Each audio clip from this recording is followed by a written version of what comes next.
Good morning प्यारे बच्चों। Science bridge में आपका स्वागत है। आप लोग कैसे हो? आशा करते हैं ठंडा में मज़ा करते होंगे। आइए चलते हैं इस टॉपिक का third chapter, fibre to fabric, और एक्सकर्सन करते हैं कि फाइबर से फैब्रिक तक ये सफ़र कितने भागों में डिवाइड है। और इस टॉपिक में मैं एनिमल फाइबर्स के बारे में बताऊंगा, जैसे वूल एंड सिल्क, और कैसे क्लोथ्स बनते हैं, किस किस फाइबर से बनते हैं, वो नेचुरल है कि आर्टिफिशियल है, ये सभी हम कवर करेंगे। आइए इस सफ़र को, इस स्लाइड में जो इस टॉपिक का जो हेडिंग है फाइबर टू फैब्रिक, उसमें मैंने फाइबर लिखा है। ये फाइबर्स होते क्या हैं? तो फाइबर्स क्या होते हैं बच्चों? Fibres are long, strong and flexible thread like structure. Fibres कैसा होते हैं? लंबे, मजबूत और फ्लेक्सिबल। कैसा? धागे जैसा स्ट्रक्चर, जो मैंने फिगर में भी दिखाया है। और ये कितने प्रकार के होते हैं? ये कितने टाइप्स होते हैं? तो 2 टाइप्स होते हैं, नेचुरल और सिंथेटिक। जो नेचुरली नेचर से ऑब्टेन किए जाते हैं, जैसे प्लांट्स और एनिमल्स से, वैसे फाइबर्स को हम नेचुरल फाइबर्स कहते हैं। जैसे कॉटन, जूट, ये हमारे प्लांट से होते हैं, और वूल और सिल्क एनिमल से ऑब्टेन करते हैं।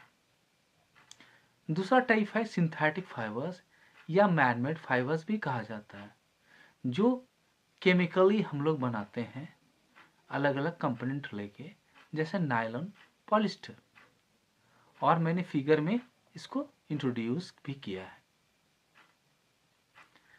इस स्लाइड में मैं बताऊंगा, और मैंने लिखा भी है, ऊल द वार्म अंडर। ऊल क्या देता है? हमको गर्मी देता है। अब ये ऊल आता कहाँ से है? Where does wool come from? Wool कहाँ से आता है? Wool comes from the fleece of animals like sheep, goat, yak and camel. Wool कहाँ से आता है? ये किसका हेयर रहता है? एनिमल्स का। कौन से एनिमल्स का? शीप, गोट, याक और कैमल्स का। लेकिन क्यों ऊल भाई? These animals have thick coat of hair to trap air. Air is a poor conductor of heat, which keeps them warm in cold and climates. अब क्यों इसको ऊल को वार्म अंडर कहा गया है? क्योंकि ऊल क्या होता है? इस एनिमल्स के चारों ओर यानी बॉडी पे एक मोटा कोट बना देता है, और वो कोट क्या करता है? एयर को ट्रैप करता है। और ट्रैप करके क्या करता है? वो हीट, जो भी ठंडी है या ठंड है, उसको अंदर नहीं आने देता है। ऐसा क्यों? क्योंकि एयर क्या होता है? पुअर कंडक्टर ऑफ हीट होता है। तो वो हमारे बॉडी को वार्म करता है, यानी कोल्ड को वो अंदर की ओर, बॉडी के अंदर की ओर आने नहीं देता है। अब इस स्लाइड में बताऊंगा कि कौन कौन से एनिमल्स हमको ऊल देते हैं। तो मैंने दिखाया है यहाँ पे बहुत सारे एनिमल्स को। तो कौन से एनिमल्स है भाई? तो याक ऊल देते हैं। ये पाए कहाँ जाते हैं? तिब्बत और लद्दाख में। मैं दिखाया है तिब्बत में, देखिए याक का कैसा इमेज होता है। और दूसरा ऊल कौन देते हैं? हमारे अंगूरा गोट। ये अंगूरा गोट कहाँ पाए जाते हैं? जम्मू और कश्मीर में। और हमारे उससे क्या बनाए जाते हैं? पश्मीना शॉल्स। उसके बाद मैंने दिखाया लामा और अल्पैका, ये भी हमको ऊल देते हैं। ये कहाँ पाए जाते हैं? साउथ अमेरिका में। इस स्लाइड में बताऊंगा कि शिप से ऊल तक का सफर कितने भागों में डिवाइड है। यानी हम शिप से ऊल जब निकालते हैं, इसको फ्लीस निकालते हैं, और ऊल बनाने तक कितने स्टेप्स हमको लगते हैं, उस स्टेप्स को हम बताएंगे। यानी प्रोसेसिंग फाइबर इनटू ऊल। तो पहला स्टेप होता है सियरिंग। शेयरिंग आप जानते हो बच्चों? The fleece of the sheep along with a thin layer of skin is removed. It doesn't hurt the sheep like haircut. इसका मतलब क्या होता है? इसका मतलब होता है जैसे आप बाल कटाते हो ना जाके सैलून में, उसी तरह शिप्स का जो हेयर रहता है और एक थीन लेयर, पतला लेयर स्किन का रिमूव कर दिया जाता है। और इसमें शिप्स को कोई दर्द नहीं होता है। जैसे हम लोग को दर्द होता है क्या सैलून में? नहीं। तो इस स्टेप्स में क्या करते हैं, उसके हेयर को हम रिमूव करते हैं। दूसरा स्टेप्स क्या होता है? स्कोरिंग। ये स्कोरिंग क्या होता है? The seared skin with hair is thoroughly washed in tanks to remove grease, dust and dirt. अब उनके बालों में बहुत सारी गंदगी होंगे। कौन कौन से गंदगी होंगे? तो डस्ट होंगे, ग्रीज होंगे, डर्ट होंगे। तो वो सबको रिमूवल कैसे किया जाता है? स्कोरिंग के द्वारा। तो दूसरा स्टेप क्या होता है? स्कोरिंग। इसमें क्या करते हैं, जब हम हेयर निकालते हैं, किससे? हम जो सीप से हेयर निकालते हैं उसको हम थ्रॉली वॉश करते हैं, मतलब पूरी तरह से उसको धोते हैं। क्यों धोते हैं? जिससे ग्रीस, डस्ट और डर्ट निकल जाए। इस स्लाइड में बताऊंगा आगे का स्टेप्स। आगे का स्टेप्स क्या है? तो 2 स्टेप्स और है, सॉर्टिंग एंड क्लीनिंग और बर। ये सॉर्टिंग क्या होता है? तो hairs of different texture are separated at factories. अब बताओ कि हमारा सिस में एक ही टाइप का हेयर होगा? नहीं, अलग अलग टाइप के हेयर होंगे। कुछ चमकीले होंगे, कुछ छोटे होंगे, कुछ बड़े होंगे। तो एक टाइप के हेयर को हम अलग अलग करते हैं, एक रंग के हेयर को हम अलग अलग करते हैं। उसी को हम कहते हैं सॉर्टिंग। और उसके बाद होता है क्लीनिंग ऑफ बर्ड्स। अब बर्ड्स क्या होता है? आपने देखा होगा हेयर में ये स्मॉल फल्फी फाइबर्स होता है जो निकला निकला रहता है। उसको हम क्या करते हैं? निकालते हैं। और उसके बाद क्या करते हैं? जो रिमेनिंग फाइबर्स है are scoured and dried again. फिर इसको क्या करते हैं? स्कोरिंग करते हैं और सुखा देते हैं। इस स्लाइड में बताऊंगा मैं डाइंग एंड स्पिनिंग। उसके बाद क्या करते हैं? हम डाई करते हैं, यानी डाइंग करते हैं। The natural fleece is black, brown और white. Fibres are dyed in various vibrant colours. इसमें क्या करते हैं? क्योंकि जो नेचुरल कलर होता है हमारा हेयर का, यानी सीप का हेयर का कैसा रहता है? ब्लैक होगा, ब्राउन होगा या व्हाइट होगा। तो उसको डिफरेंट कलर में क्या करते हैं? हम डाई करते हैं। और इसी को हम कहते हैं डाइंग, यानी अलग अलग कलर में रंगना। उसके बाद क्या होता है? रोलिंग। रोलिंग में हम क्या करते हैं? तो देखिए मैंने फिगर में दिखाया कैसे रोल हम करते हैं। तो fibres are straightened, combed and rolled into yarn. अब क्या करते हैं? फाइबर्स को सीधा करते हैं, उसमें कॉम्बिंग करते हैं और फिर इसको यार्न में कन्वर्ट करते हैं। देखिए सेकंड फिगर में कैसे यार्न में कन्वर्ट हो रहा है। और इसमें भी जो फाइबर्स लंबे रहते हैं उसको स्वेटर बुनने में यूज करते हैं। Longer fibres use for sweaters.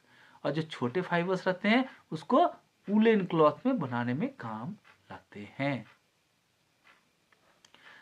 अब इस स्लाइड में मैंने लिखा है ऑक्यूपेशनल हैजार्ड, यानी ये वूलन इंडस्ट्री में क्या रिस्क है भाई? जो वर्कर्स काम करते हैं, तो वर्कर्स काम करते हैं वहां भी उनको रिस्क है। कैसा रिस्क भाई? तो एक डिजीज आ जाती है, उसको नाम है सॉर्टर डिजीज। अब ये कैसे होता है? Workers in the sorting department can get infected by bacterium called anthrax. जो वहाँ काम करते हैं सॉर्टिंग डिपार्टमेंट में, वर्कर्स को एक बैक्टीरिया इन्फेक्टेड कर देता है। कौन सा बैक्टीरिया? उसका नाम है एंथ्रेक्स। और उससे एक बहुत जानलेवा बीमारी हो जाती है। कैसी बीमारी? ब्लड की। It lead to fatal blood disease. और ये वर्कर्स को इस ऑक्यूपेशंस में रिस्क रहता है डिजीज होने का। यानी कौन सा डिजीज? Sorter disease. कैसा डिजीज होता है ये? ब्लड का डिजीज होता है। किसके द्वारा होता है? एंथ्रेक्स के द्वारा। अब इस स्लाइड में मैं बताऊंगा सिल्क से फैब्रिक का सफर कितने भागों में डिवाइड होता है। जैसे मैंने शिप से ऊल का सफर बताया था, तो सिल्क द रॉयल फैब्रिक। क्यों रॉयल फैब्रिक भाई? क्यों रॉयल पीपुल द्वारा ये पहनी जाती थी पहले। तो सिल्क क्या होता है? Silk is a strong shiny fibre obtained from cocoons of the silk moth. Silk कैसा होता है? मजबूत होता है, चमकदार होता है। और किसके द्वारा होता है भाई? ये सिल्क मॉथ द्वारा बनाया जाता है ना। और इसके रियरिंग को क्या कहते हैं? सेरिकल्चर। यानी सिल्कवर्म के रियरिंग को हम क्या कहते हैं? सेरिकल्चर। ये रियरिंग क्या होता है? यानी हम सिल्क मॉथ का देखभाल करना, उसके हेल्थ को देखना और उससे हम सिल्क ऑब्टेन करना। अब ये सिल्क हमारा डिस्कवर्ड कहाँ हुआ है? आपको तो पता होगा, नहीं पता है? चाइना में। इस स्लाइड में बताऊंगा मैं कि ये सिल्क मॉथ का लाइफ हिस्ट्री कैसे होता है। तो इस फर्स्ट पार्ट में मैं एक से कैटरपिलर की ओर जाऊंगा। तो एक क्या होता है? The female silk moth lays 100 eggs on mulberry leaves। ये मलबरी लीव्स क्या होते हैं? यानी शहतूत के पत्ते पे। शहतूत के पत्ते पे क्या देते हैं? जो फीमेल सिल्क मॉथ है ना, यानी मादा सिल्क मॉथ, ये 100 eggs उस पे दे देते हैं। अब उससे क्या निकलता है? उससे लार्वा निकलता है, जिसको कहते हैं कैटरपिलर या सिल्क वर्म। देखिए सिल्क वर्म कैसा होता है पत्तों पे। और ये लार्वा या सिल्क वर्म में हैच हो जाते हैं, यानी उससे निकल जाते हैं अंडा से। और ये मलबरी लीव्स में ही होते हैं और इस मलबरी लीव्स को फूड के रूप में यूज करते हैं। They eat mulberry leaves day and night and grow enormously in size. यानी बड़े होते जाते हैं। इस स्लाइड में बताऊंगा आगे का स्टेप्स।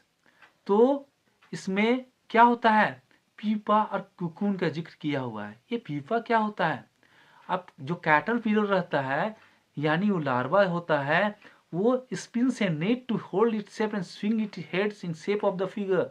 और क्या करता है? वो अपने आप को स्पिन करता है एक नेट जाली में, और अपने हेड को क्या करता है? उसमें छिपा लेता है। और दूसरा स्टेप होता है cocoon. During these movements it secretes a fiber made of protein which hardens on exposure to air। और क्या करता है इस स्टेप में, कुकून में? तो वो अपने मुंह से एक सिक्रीट करता है प्रोटीन। और वो प्रोटीन क्या करता है? एयर के एक्सपोजर से, एयर के संपर्क से वो कड़ा हो जाता है और चमकीला हो जाता है। The caterpillar covered itself completely, this covering is the cocoon. और अपने आप को कैटरपिलर क्या कहता है? पूरी तरह से कवर अप कर लेता है, और इसी को हम कहते हैं कुकून। देखिए कुकून कैसा है, आपको नजर आ रहा है ना। अब सिल्क का भी टाइप होगा। हाँ जरूर है। तो किस किस टाइप का सिल्क है? तो डिफरेंट टाइप सिल्क कौन कौन सा है? तो जो texture of silk depends on the type of mouth. यानी जो हमारा सिल्कवर्म है उसके टाइप पे ही टेक्सचर डिपेंड करता है। यानी कितने टाइप का होता है? तसर सिल्क होता है, इरी सिल्क होता है, मूंगा होता है, मलबरी सिल्क होता है। यानी ये हमारा सिल्क मॉथ जिस टाइप का होगा, जिस लीफ पे होगा, उसी के नाम पे हमारा सिल्क का भी नाम हो जाता है। जैसे मलबरी सिल्क, ये सबसे कॉमन सिल्क है ना। जो सिल्क मॉथ रहता है वो मलबरी लीव्स पे अपने आप को फीड करता है। तो ये सिल्क कैसा होता है? सॉफ्ट होता है, लस्चरियस मतलब चमकदार होता है, और एलास्टिक होता है। उसके बाद इस स्लाइड में मैंने बताया प्रोसेसिंग ऑफ सिल्क, यानी कुकुन से सिल्क थ्रेड में कैसे हम कन्वर्ट करते हैं। कैसे कन्वर्ट करते हैं? तो बॉइलिंग करके। तो cocoons are kept under the sun और boiled to separate the silk fibres. क्या करते हैं कुकुन्स को? या सूर्य के रोशनी में रखते हैं, या तो उसको हम बॉयल करते हैं और सिल्क फाइबर्स में उससे निकाल लेते हैं। उसके बाद क्या करते हैं? उसके बाद रीलिंग करते हैं। The process of taking out thread from the cocoon for use as silk. अब क्या करते हैं? इसमें हम थ्रेड्स को निकालते हैं कोकून्स में। देखिए सेकेंड स्टेप में थ्रेड रीलिंग कैसे कर रही है वो लेडीज। उसके बाद क्या करते हैं हम, silk fibres are then spun into silk threads which are woven into silk cloth by weavers. और क्या करते हैं, उस सिल्क थ्रेड से हम बुनकर लोग क्या करते हैं, सिल्क क्लॉथ बनाते हैं। देखिए ये थर्ड फिगर और फोर्थ फिगर में कैसे सिल्क क्लॉथ बनाया जा रहा है। इस स्लाइड में मैं समरी और की टर्म्स के बारे में बताऊंगा तो मैंने पढ़ा अभी तक। तो उल के बारे में क्या क्या प्रोसेस है भाई, सियरिंग। सियरिंग में क्या होता है, उल को हम रिमूव करते हैं, यानी किसके बॉडी से, स्किन से, हम सीप के स्किन से हम रिमूव करते हैं उल को, उसको कहते हैं सियरिंग। फिर क्या करते हैं, वॉशिंग करते हैं, उसके बाद स्पिनिंग एंड डाइंग करते हैं, और फिर हम जो स्वेटर पहनते हैं या जो जैकेट पहनते हैं वुलन जैकेट, वो बनता है। उसी तरह सिल्क का क्या प्रोसेस है, हमारा एग बाद लार्वा, लार्वा के बाद कुकुन फॉर्मेशंस, उसका रीलिंग एंड स्पिनिंग, और फिर हम लोग सिल्क क्लॉथ पहनते हैं। आशा है बच्चों आपको अच्छा लगा होगा। आगे भी ऐसा वीडियोस आता रहेगा। धन्यवाद।